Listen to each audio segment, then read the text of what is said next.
As spring gives way to summer, it's the perfect time to get out and enjoy some of the glories of the British countryside.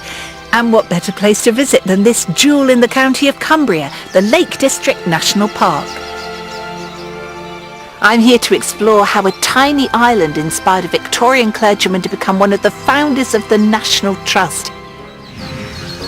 And I'll be hearing about a poet who fused his faith with a love of his hometown. Wait, come closer. I've something to tell. I like the language he used. Not for nothing he was admired by T.S. Eliot and some of the great poets, because he was good. And I'm celebrating with this amazing lady who's been singing in her church choir for 70 years. Congratulations!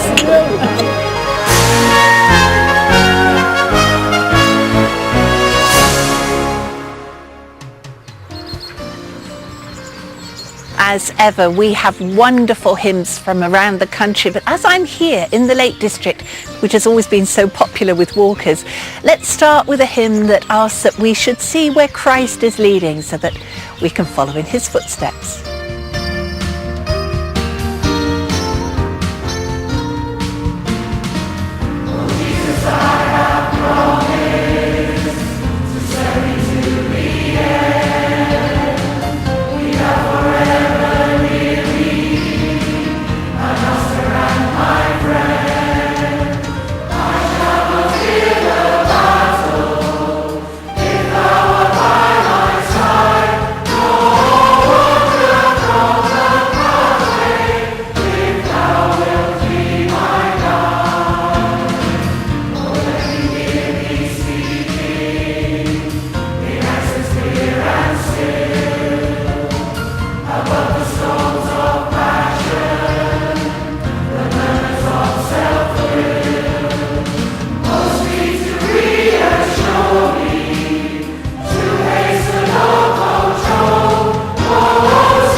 The National Trust today is the largest voluntary conservation organisation in Europe, looking after about 800 miles of coastline, many historic old buildings and huge swathes of the countryside.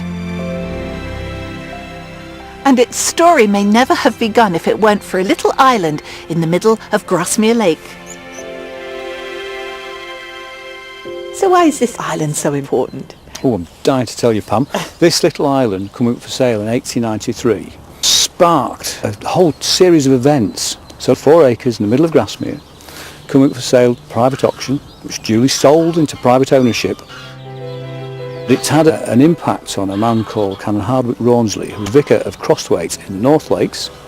And it was this island coming up for sale that made him passionately believe that an organisation could be formed that would acquire these pieces of land and look after them forever for everybody.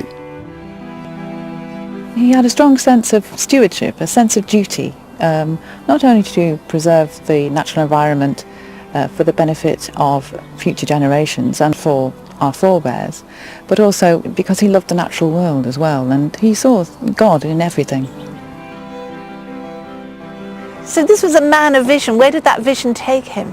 His first port of call was to go and see a lady called Octavia Hill, whom he'd worked with in inner city London as a young man, who knew, she was a seasoned campaigner, she knew how things worked, she knew how the system worked, she knew influential people. She advised him to go and talk to Sir Robert Hunter, who had a great legal brain. So it was the 3 of those people bringing different skills together that collaboratively managed to deliver this vision.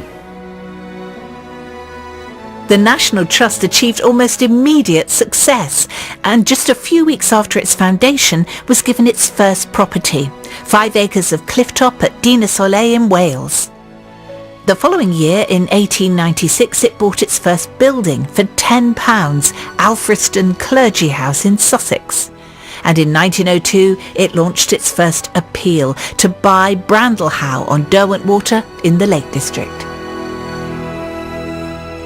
I think the thing that inspires me, Rawnsley obviously committed a large part of his life with people who were less well advantaged.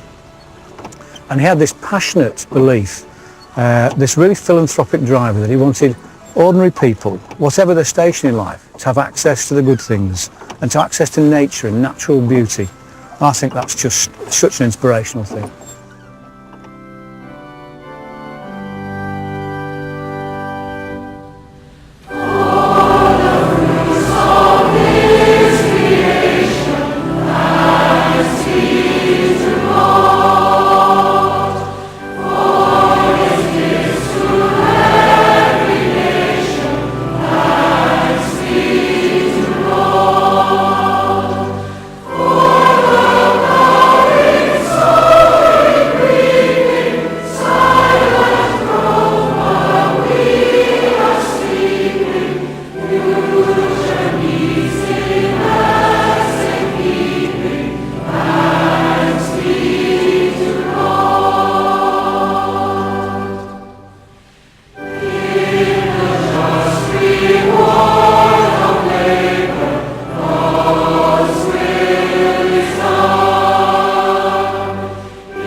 Well, next we hear from a choir who've come together because of their shared love of music, performance and faith. And it's a mix that's worked so well for Manchester Inspirational Voices that they are currently the Songs of Praise Gospel Choir of the Year. Well, we hear them now with a song which is really a prayer that we never stop moving closer to God.